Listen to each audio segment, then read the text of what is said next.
चिरनिद्रारे राज्य विधानसभार पूर्वतन उपबाचस्पति मंत्री खंडपड़ार विधायक तथा गड़जात खंडपड़ार राजा विभूतिभूषण सिंह मदराज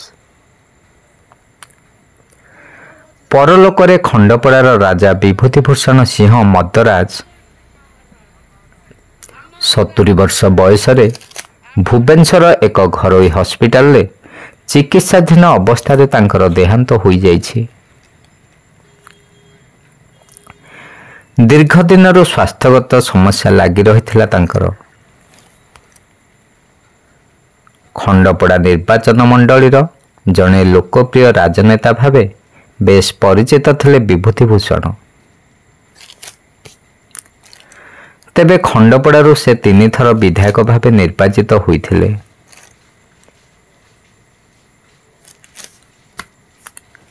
खंडपड़ा निर्वाचन मंडलीरू से प्रथमे 1980 मसीह स्वाधीन प्रार्थी भावे विधायक होइथिले।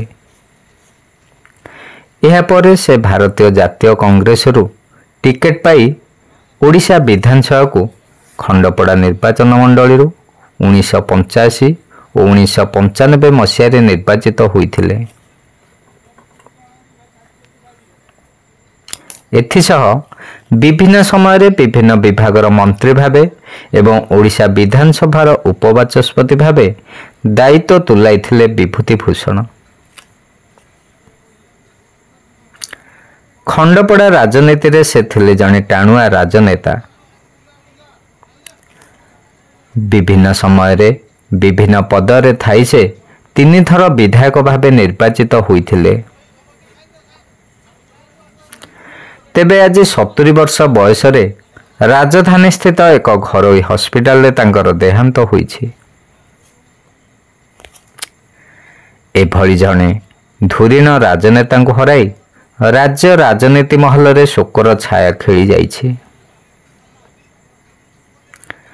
भुवनेश्वर स्थित बासभवन रे खंडपड़ा विधायक इंजीनियर दुष्मत कुमार स्वाई, खंडपड़ा एनएसी अध्यक्षा आरती प्रधान समेत अनेक नेतृस्थानीय व्यक्ति माने शेष दर्शन करथिले। ओडिशा विधानसभा को तांकु निया जाइथे बेले ओडिशा विधानसभार बाचस्पति सोरमा पाढ़ी समेत अनेक तांको मर शरीर को शेष दर्शन करथिले। तेबे भुवनेश्वर तांको पैतृक भवन खंडपड़ा राजबाटी को आसिया बाटरे कलापथर फतेगढ़ भापुर आदि स्थान रे विशिष्ट व्यक्ति विशेष अनुष्ठान छात्र छात्री माने मर शरीर रे पुष्पगुच्छ प्रदान करी श्रद्धांजलि ज्ञापन करथिले।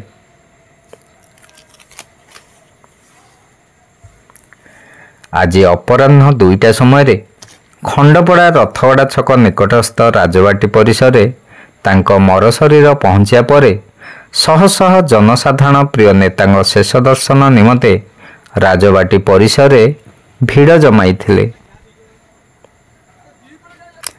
खंडपड़ा निर्वाचन मंडलीर जनप्रतिनिधि प्रशासनिक अधिकारी एपरिक जिला कहीं राज्यर विभिन्न स्थान मान्यगण्य व्यक्ति माने खंडपड़ा राजबाटी रे पहुंची मर शरीर पुष्पगुच्छ प्रदान करथिले।